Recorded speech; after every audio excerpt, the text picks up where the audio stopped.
A gente está acompanhando aqui Ruth, o livro de Ruth, e a gente viu nas últimas semanas os três primeiros capítulos do livro de Ruth. E hoje a gente vai encerrar com Ruth no capítulo 4. Enquanto você abre aí em Ruth no capítulo 4, eu lembro que quando eu estava lendo uma biografia de C.S. Lewis, que foi o autor das Crônicas de Nárnia, e aí C.S. Lewis escreveu, tem uma biografia dele escrita por um teólogo cristão chamado Alistair McGrath. E nessa biografia tem uma foto de C.S. Lewis com vários amigos, várias pessoas que na foto aparentemente parece que C.S. Lewis conhecia ele, C.S. Lewis sorri junto com eles. E era engraçado que Alistair McGrath, que escreveu essa biografia, ele faz um comentário interessante, porque ele diz que perguntou a várias pessoas, vários amigos de C.S. Lewis, quem eram aquelas pessoas, qual era o nome daquelas pessoas. Mas os amigos de C.S. Lewis, do C.S. Lewis mais velho, não lembrava. E ele fez pesquisa, e ele pesquisou, e o nome daquelas pessoas, elas se esconderam nos escombros do tempo. O nome daquelas pessoas daquela foto com C.S. Lewis, a gente não sabe e muito provavelmente elas não existem mais. Porque é isso que acontece com a nossa memória, né?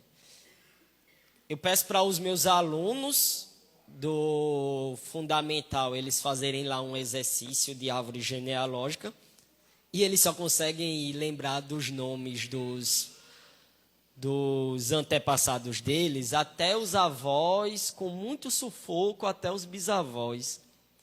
Mas parece que depois disso a memória é apagada e o seu nome não mais perdura, o nosso nome não mais perdura.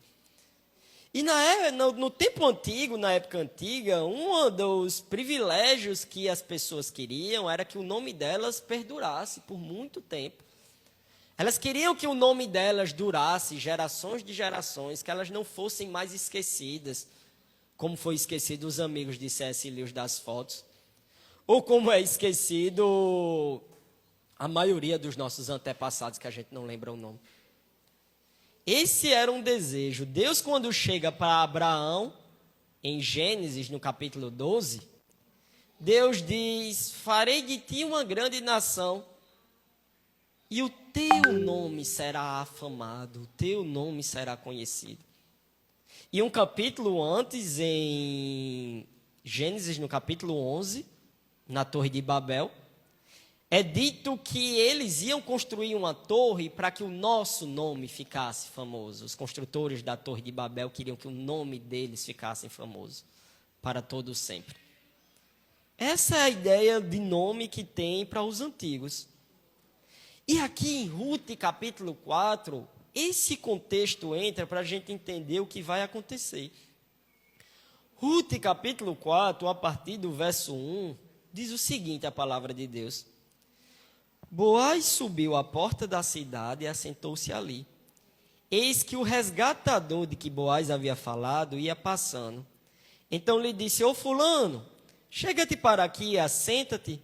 Ele virou e se assentou. Então Boaz tomou 10 homens do ancião da cidade e disse: assentai-vos aqui. E eles se assentaram. Disse ao resgatador: aquela parte da terra que foi de Elimeleque, nosso irmão Noemi, que tornou da terra dos Moabitas, a tem para a venda. Resolvi, pois, informar-te disso e dizer-te: compra na presença destes que estão sentados aqui e na de meu povo. Se queres resgatá-las, resgata. Se não, declara-mo para que eu saiba, pois outro não há, senão tu que a resgate, e eu depois de ti. Respondeu dele: eu a resgatarei.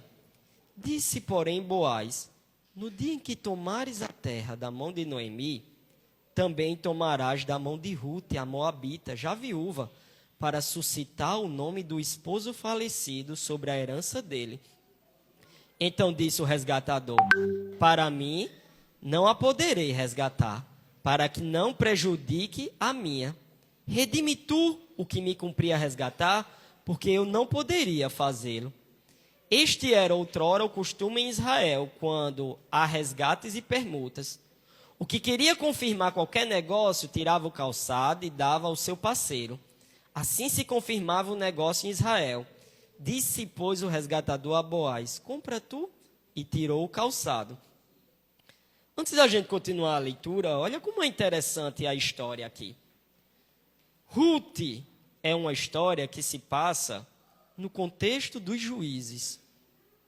E o contexto dos juízes foi um contexto terrível, escabroso na história de Israel. Porque no contexto dos juízes, tem uma nota sendo soada durante todo o livro de Juízes, como Vanedia falou aqui semana passada. Era que não havia naquela época rei em Israel e cada um fazia aquilo que era certo aos seus próprios olhos. No livro de Juízes, as pessoas, elas pisavam a lei de Deus. O povo de Deus desprezava a lei de Deus. O povo de Deus menosprezava a lei de Deus.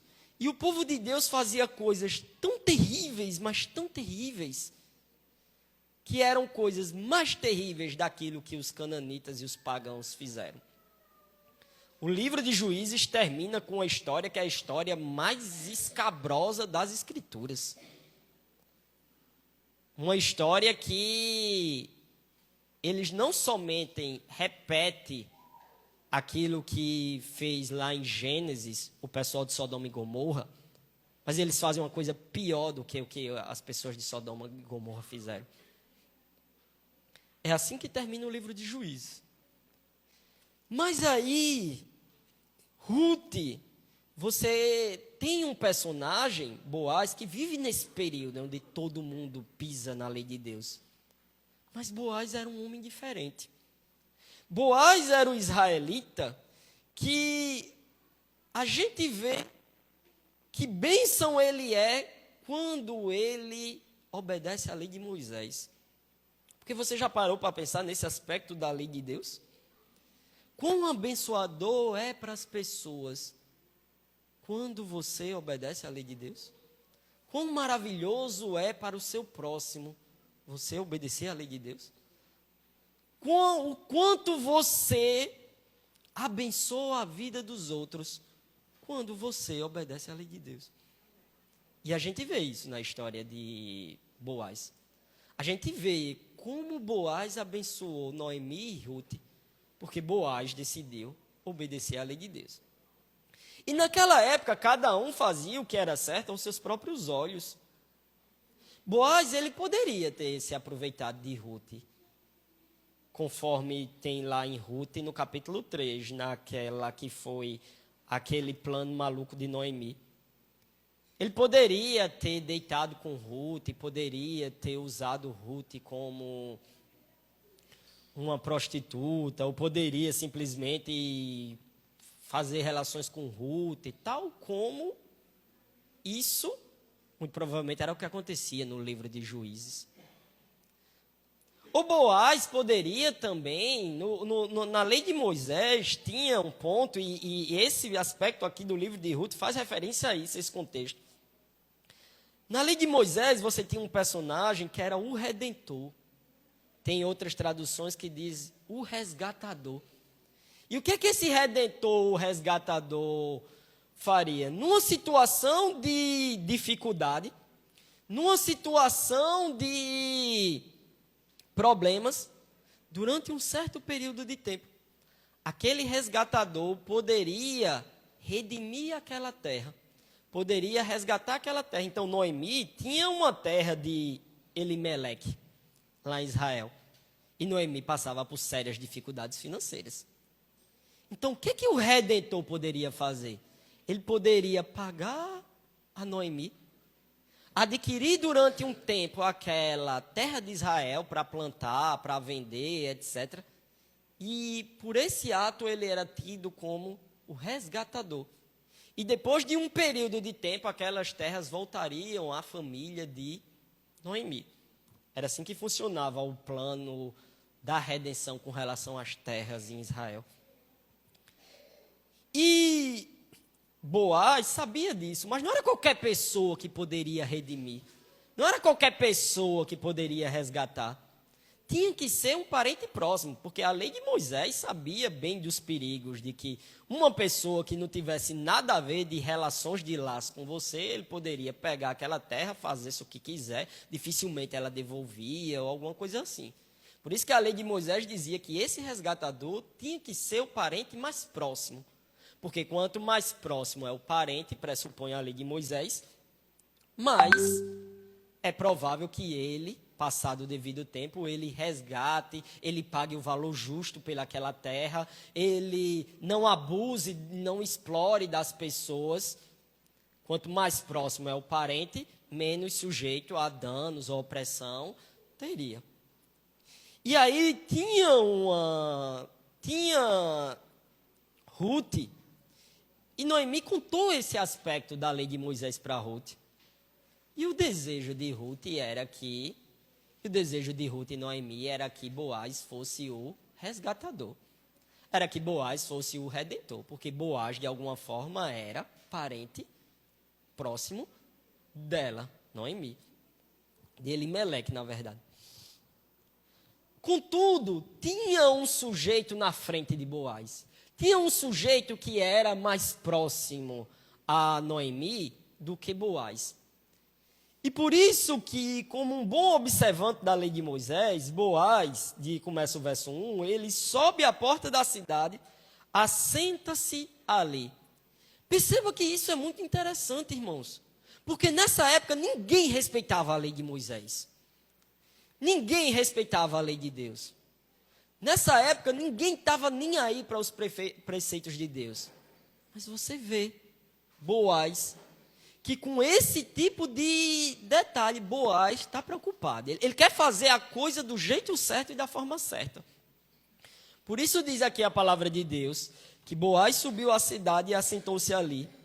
E eis que o resgatador que Boaz havia falado, esse redentor que eu expliquei para vocês, e que Boaz explicou para Ruth, esse redentor, ele chegou ao portão da cidade. No portão da cidade é onde você tinha as transações comerciais. No portão da cidade é onde você tinha os diálogos, é onde você fechava os acordos. No portão da cidade é onde você tinha esse tipo de coisa. E Boaz chega lá no portão da cidade. E diz aqui a palavra de Deus que ele diz: ô fulano, chega, vem aqui. E Boaz, muito esperto, ele elabora um plano. Porque no plano de Boaz e na lei de Moisés, parecia que era só lucro você resgatar a terra de alguém. Parecia que era lucro você fazer esse tipo de coisa, mas tinha um ônus. Qual era o ônus?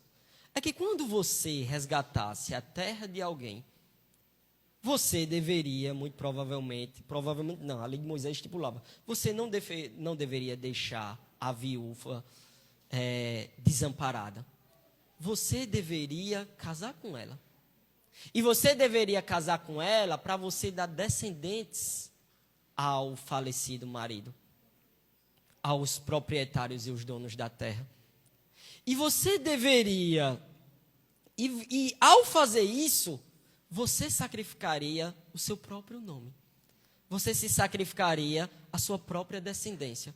Você se sacrificaria pessoalmente para redimir uma terra que não era sua.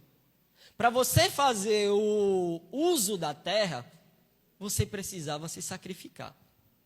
E Boaz conhecia esse aspecto da lei de Moisés. E é por isso que Boaz, ele pega 10 homens, assim como a lei de Moisés pede.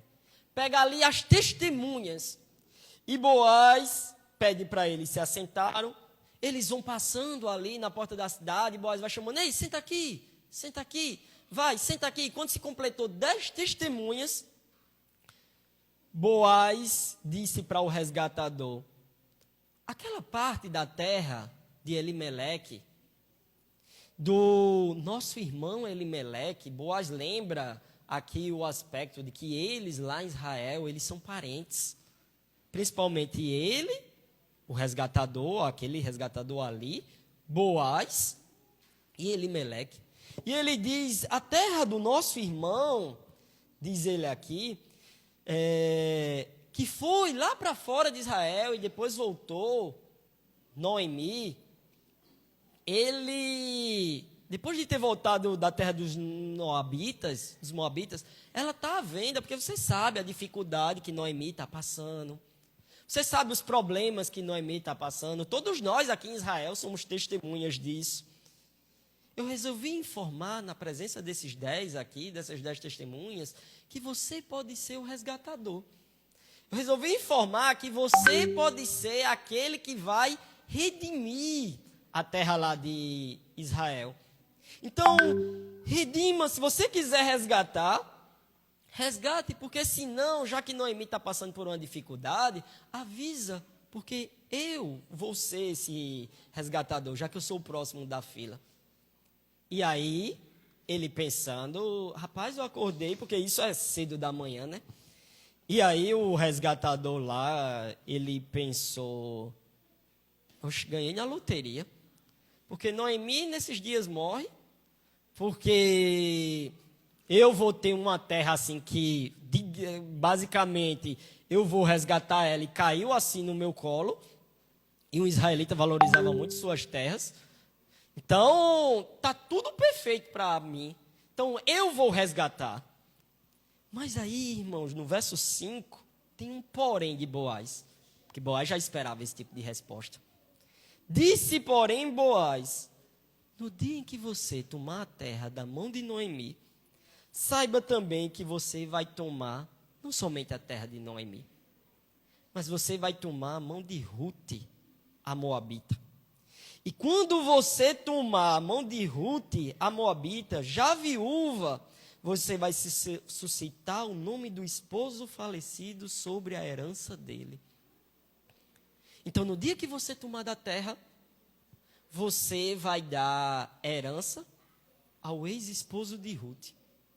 Você vai sacrificar o seu nome em prol do nome do ex-esposo de Ruth, do esposo falecido de Ruth. No dia que você tomar como herança, você vai sacrificar o seu próprio nome. E isso era um pesadelo para os antigos. Sacrificar o próprio nome. Isso era um sacrifício pessoal terrível para os antigos. Ser esquecido, não ser lembrado. Mas era isso que ia acontecer se você redime. Para você ganhar a terra, você tinha que perder o nome.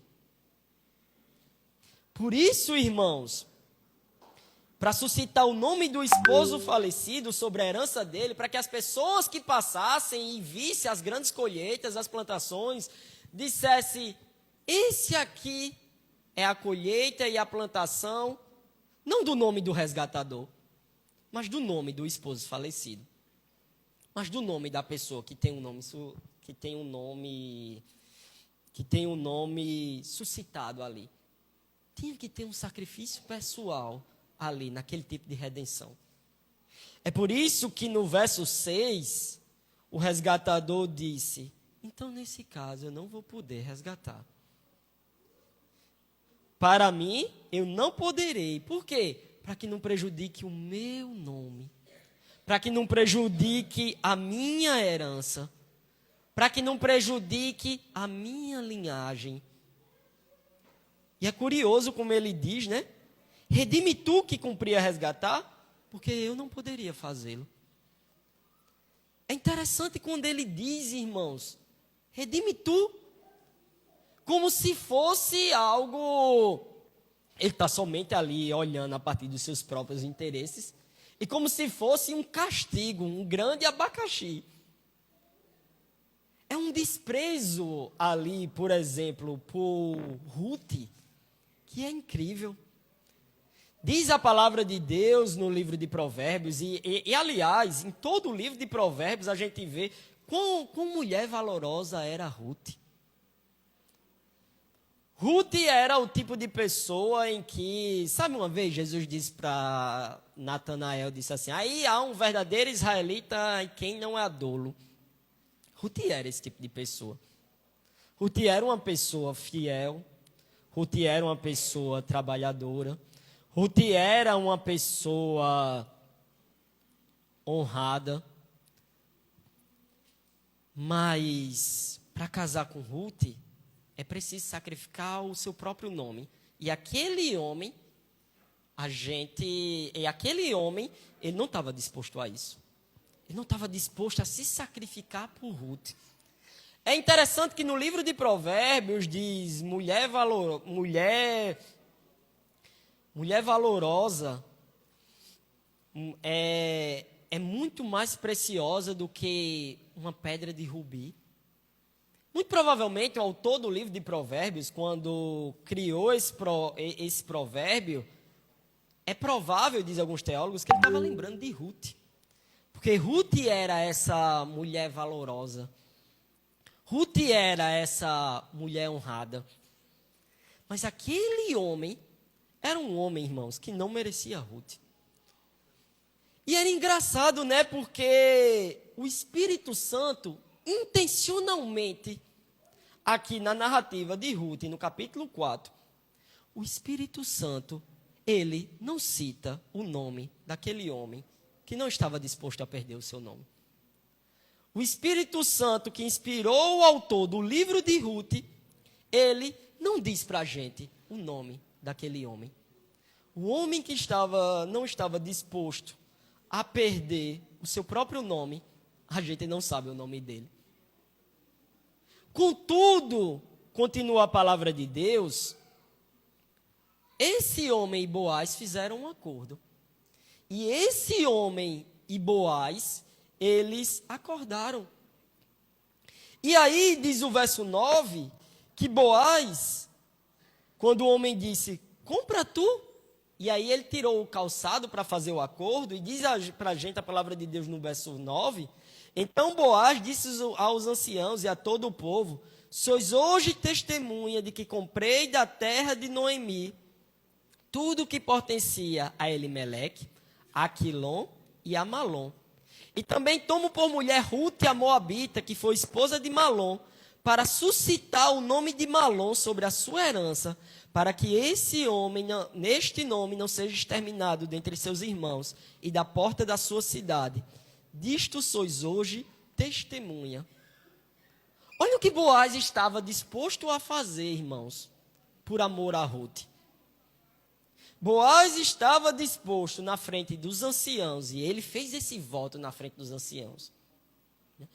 Boaz estava disposto a não somente comprar a terra que pertencia a Elimeleque, Quilom e a Malom, mas ele também, por amor a Ruth, diz aqui, ele estava disposto a perder o próprio nome dele. Ele estava disposto a sacrificar o próprio nome dele.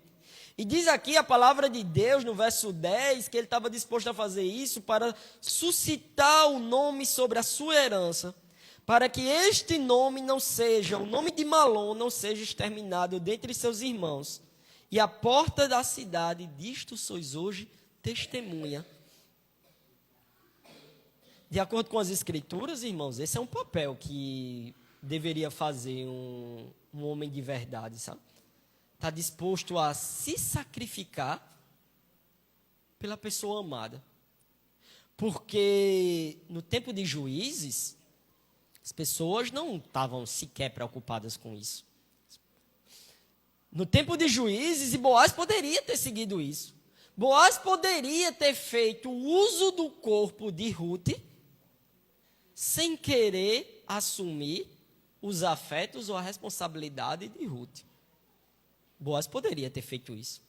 Boaz tinha poder para fazer isso. Boaz tinha poder para, digamos assim, esse tipo de machismo escabroso. Onde você dorme com a mulher, onde você usa o corpo da mulher, mas você não está disposto a assumir os afetos dela. E Boaz era rico, irmãos. E Boaz faz um alerta para Ruth, como Vanedia falou para a gente no capítulo 3, no capítulo 2 e 3, que é um alerta curioso, disse, fica nessa terra para que os outros homens não abusem de ti. Porque as pessoas faziam isso em Israel. Mas Boaz era aquele israelita em quem não há dolo. E por isso que Boaz, ele não só não quer tratar Ruth como desse jeito, mas ele está disposto a se sacrificar pessoalmente por amor a Ruth. Diz lá Efésios, diz a palavra de Deus, que o apóstolo Paulo diz, né? Maridos, esposos, né? Sacrifiquem pelas suas esposas. Paulo diz para as mulheres se submeterem aos maridos e para os maridos amarem a sua esposa como Cristo amou a igreja e ao mesmo tempo se sacrificou por ela. E aqui a gente vê em Ruth capítulo 4 um exemplo do que é um homem se sacrificar por uma mulher.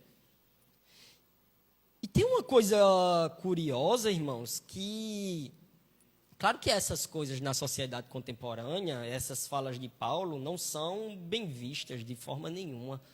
Ideias como sacrifício, submissão, essas ideias são expurgadas da nossa sociedade, ou essas ideias são colocadas de uma forma pagã, de uma forma que não tem nada a ver com a ideia bíblica.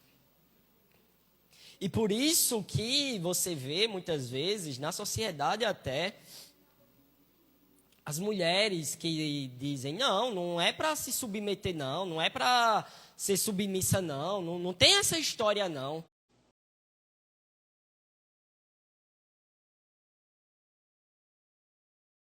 Paulo exige, por exemplo, dos homens e dos maridos, você entende por que o temor? Você entende também por que o medo?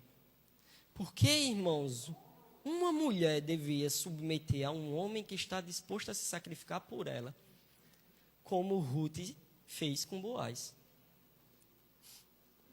Era isso que deveria a gente propagar ou falar. Nenhuma mulher devia se submeter a um homem que não está disposto a se sacrificar por ela. Pelo menos é isso que eu vou ensinar a minha filha. E é isso que o apóstolo Paulo diz lá em Romanos, no capítulo 5. O apóstolo Paulo diz, maridos, amem suas esposas como Cristo amou a igreja e se sacrificou por ela. Cristo se sacrificou pela igreja, irmãos. Boaz aqui, que é um tipo de Cristo, também se sacrificou por Ruth. Boaz aqui, que é um tipo de Cristo, ele não ligou se Ruth era moabita, com o passado de Ruth.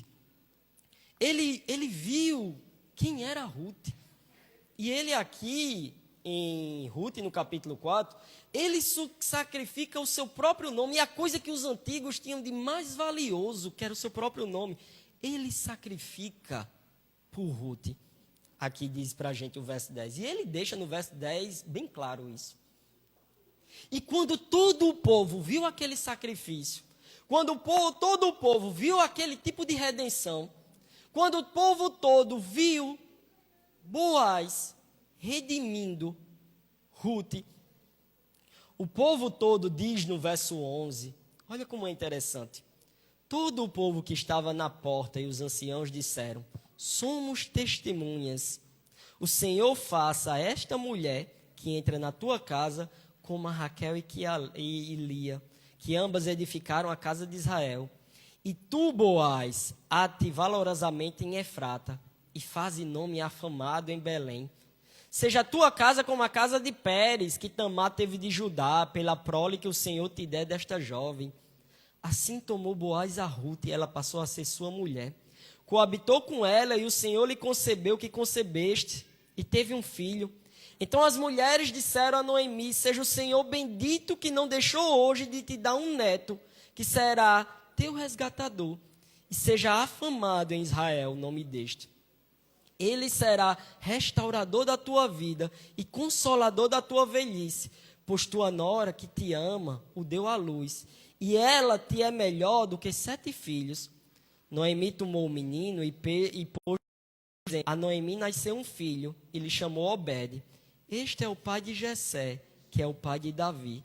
São estes, pois, as gerações de Pérez. Pérez gerou a Esrom, Esrom gerou a Rão, Rão gerou a Aminadab, Aminadab gerou a Nasson, Nasson gerou a Salmão, Salmão gerou a Boaz, Boaz gerou a Obed, Obed gerou a Jessé, Jessé gerou a Davi.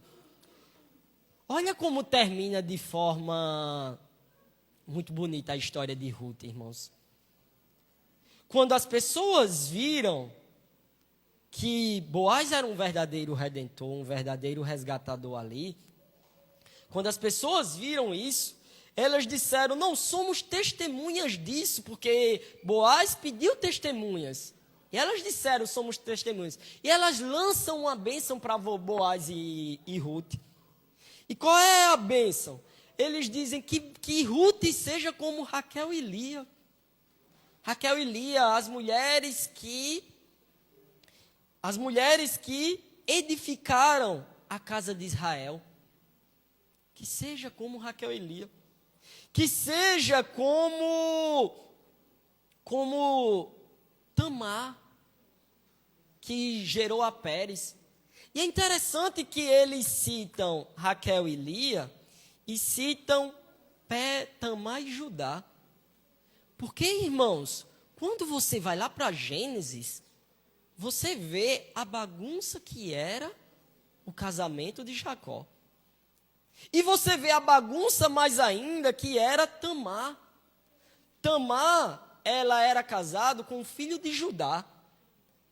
E Tamar, ele não deixou com Judá, ele casou com um filho de Judá, ele morreu, casou com outro filho de Judá, ele morreu, e aí Tamar fez, não, eu vou esconder meu filho, vou dizer que ele é muito mais novo, e ele não vai mais casar com Tamar, porque do jeito que vai, eu não sei como é que vai parar isso aí. E isso era injusto. E isso não somente era injusto, como ia contra a lei de Moisés. Mas um dia Tamar se vestiu de prostituta e seduziu o seu sogro e dormiu com ele e gerou Pérez. Mas Romanos 8 diz para a gente que todas as coisas cooperam para o bem daqueles que amam a Deus e daqueles que são chamados de acordo com o seu propósito. Porque dessa situação, irmãos, dessa situação horripilante, dessa situação escabrosa, surgiu a descendência de Judá, da qual daria origem ao Messias. Dessa situação terrível, surgiu uma bênção para o mundo. Assim como de outras situações terríveis, por exemplo, do casamento de Jacó, Deus, não é que Deus queria que aquelas coisas ruins acontecessem, mas Deus usou daquilo para fazer bênção para as pessoas, porque Deus é sempre assim. E no livro de Ruth, a gente termina o livro de Ruth da mesma forma. Acontecem várias coisas terríveis no livro de Ruth. Acontece de Elimeleque sair da terra de Israel. Acontece de Malom e Quilom, de um lado, morrer. Acontece de eles casarem com moabitas. Acontece uma série de coisas. Mas dessas série de coisas que acontecem, Deus, ele é especialista, irmãos, em transformar as coisas ruins, horripilantes, terríveis que nos acontecem, o que a gente faz. Deus é especialista de transformar isso em coisas boas. Deus é especialista de transformar isso em bênçãos. Deus é especialista de transformar isso em maravilhas. Deus é especialista em redimir essas coisas. O nosso Senhor é especialista. E é engraçado que na bênção que eles dizem, eles sabiam que Boaz iam perder o nome dele. Contudo, ele diz que teu nome, Boaz, que seja afamado em Belém, que é provavelmente a terra de onde vem o Messias. Que o teu nome, Boaz, seja lembrado. E aí diz que Boaz e Ruth casaram. E aí, se você lembra da pregação de Eveline aqui, de Ruth, capítulo 1, a gente vê a história com um final completamente diferente. Porque em Ruth, capítulo 1, a gente vê Noemi, Ruth, capítulo 1 e capítulo 2, também na pregação do pastor, a gente vê Noemi amarga, triste, depressiva. A gente vê Noemi que ela não conseguia identificar a mão do Senhor Deus na jornada dela. A gente vê isso em Noemi. A gente olha para a história de Noemi e diz, que história, por que Deus está fazendo isso? Mas aqui, quando a gente começa a ler a partir do verso 14, a gente vê o final, uma outra história, irmãos. A gente vê Noemi abençoada, consolada, com um neto. Porque não tem nada que dê mais alegria para... É incrível, né? Tem nada que dê mais alegria para uma mãe do que um neto, né? Não sei se você já reparou, já viu isso. Claramente você já deve ter visto isso, né? Então, Noemi estava aqui com um neto. Noemi estava aqui cuidando do neto dela, feliz da vida. E as mulheres dizendo que esse teu neto seja o resgatador. Que esse teu neto seja o consolador da tua velhice. Pois Ruth, que te ama mais do que 7 filhos, ele forneceu. Aqui, irmãos, para a gente encerrar, é interessante que ele encerra dizendo que Noemi, ela, por causa de Ruth e Boaz, ela foi a avó de um menino, o nome do menino era Obed. E Obed foi o pai de Jessé, e Jessé foi o pai de Davi. E a Bíblia traz já a genealogia, a Bíblia termina o livro de Ruth com a genealogia. E é claro que quando você está fazendo ano bíblico, você ignora a genealogia, né? Para que danado? Por que Deus coloca genealogia? Por que você tem genealogias na Bíblia? Mas geralmente, irmão, genealogia é um cartão de visita. E com a genealogia, você passa a entender muita coisa daquilo que Deus quer que você entenda. Porque era assim para os antigos, era assim que eles tratavam a genealogia. E aqui no verso final, você tem a genealogia, e aí você passa a entender uma série de coisas. Por exemplo, na genealogia aqui, a gente vê que Aminadab gerou a Naasson. E Naasson gerou o nome de um homem chamado Salmão. E Salmão gerou a Boaz.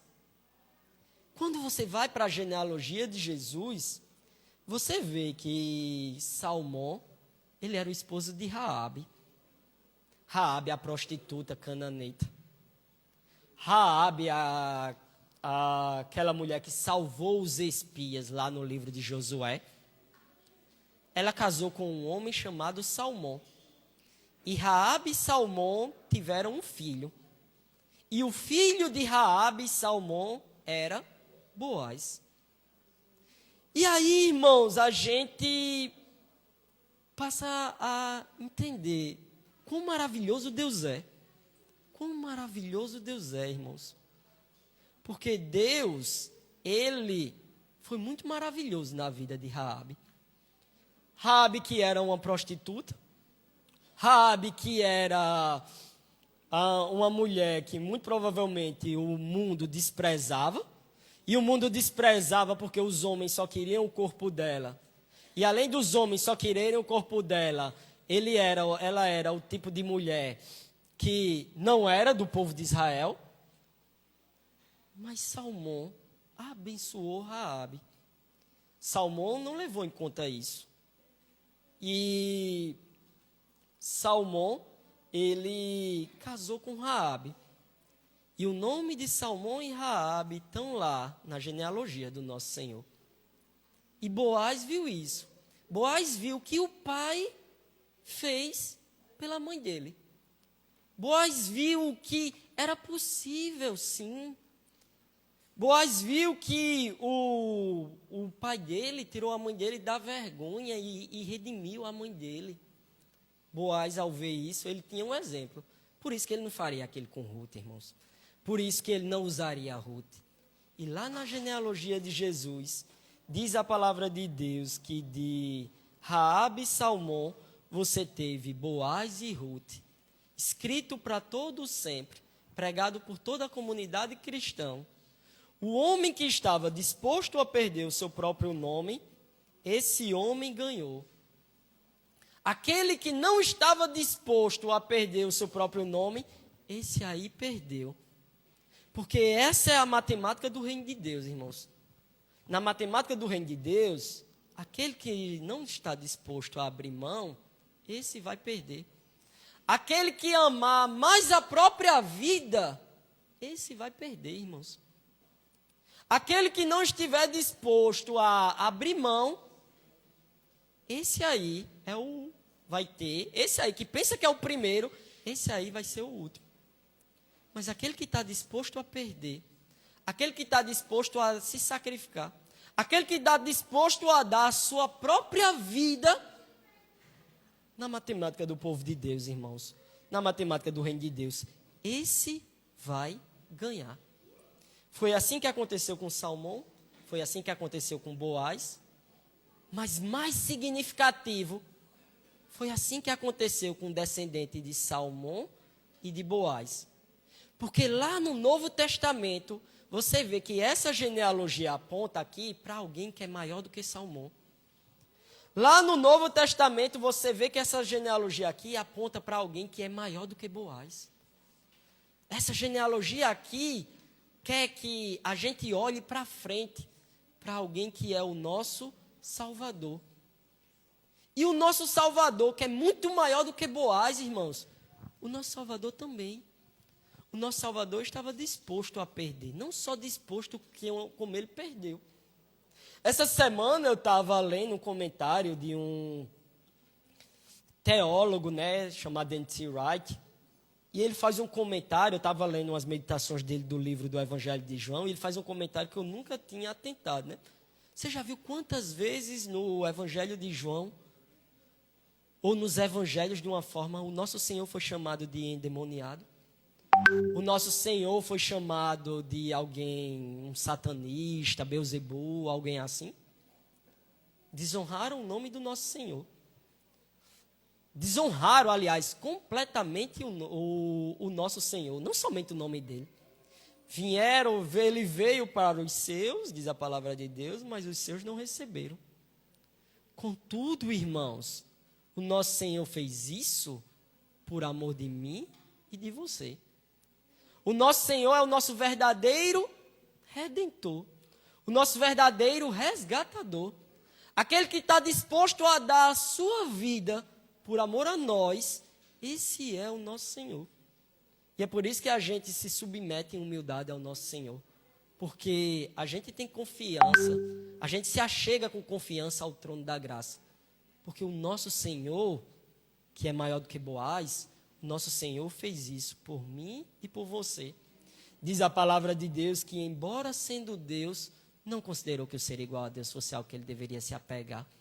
Ao contrário, irmãos, assim mesmo ele abriu mão, assim mesmo se sacrificou, assim mesmo ele tomou forma de servo, para que no nome de Jesus, ele sacrifica o nosso Senhor, o seu próprio nome, para que no nome de Jesus se dobre todo o joelho. É assim que funciona a lógica cristã, irmãos. É assim que funciona a lógica do reino de Deus. Que o Senhor Deus nos abençoe. Que a gente possa se apegar ao nosso verdadeiro Redentor. Que a gente possa se achegar com confiança ao trono da graça. E que a gente, uma vez salvo, a gente possa replicar a lógica do reino de Deus. De que no reino de Deus, se você quiser ganhar, você vai ter que abrir mão, perder e sacrificar. Vamos ficar de pé para a gente orar?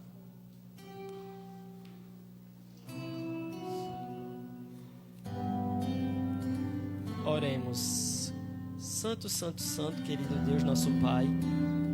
A gente vem aqui, ó Deus, te honrar, te engrandecer, o teu santo e poderoso nome, ó Deus. A gente vem também te agradecer porque tu és o nosso Redentor. Tu se sacrificou pela gente, pessoas que não mereciam. Tu estendeu a mão quando a gente virou as costas para ti.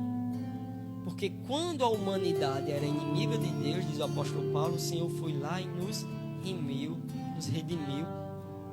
O Senhor foi lá e fez as pazes com a gente. O Senhor se sacrificou pela gente. Venha abençoar, ó Deus, para que uma vez que a gente for salvo, uma vez que a gente é salvo, a gente possa, assim como Boaz aprendeu a lição, a gente possa ser também esse tipo de pessoas que se sacrifica pelos outros, que abre a mão das coisas mais preciosas também, por amor ao outro, por amor ao próximo, como Boaz fez por amor a Ruth. Venha abençoar, ó Deus, o Deus verdadeiro. Foi de Ruth e Boaz que veio a semente, foi de Ruth e Boaz que veio o Consolador, foi de Ruth e Boaz que veio o Messias, o Salvador do mundo. Foi da descendência deles, para que hoje a gente pudesse estar aqui te honrando e engrandecendo teu santo e poderoso nome. Venha abençoar para que a gente se apegue a essa verdade, para que a gente não ame a nossa própria vida mais do que a ti, mas para que a gente ame a ti mais do que a nossa própria vida, porque aquele que estiver disposto a perder, esse é que vai ganhar. E aquele que estiver disposto a perder, mesmo que a própria vida, por causa do Senhor Jesus, esse é que vai ganhar. Fica conosco e coloca em nós, ó Deus, transforma o nosso coração, coloca em nós essa mentalidade, em nome de Jesus Cristo, amém.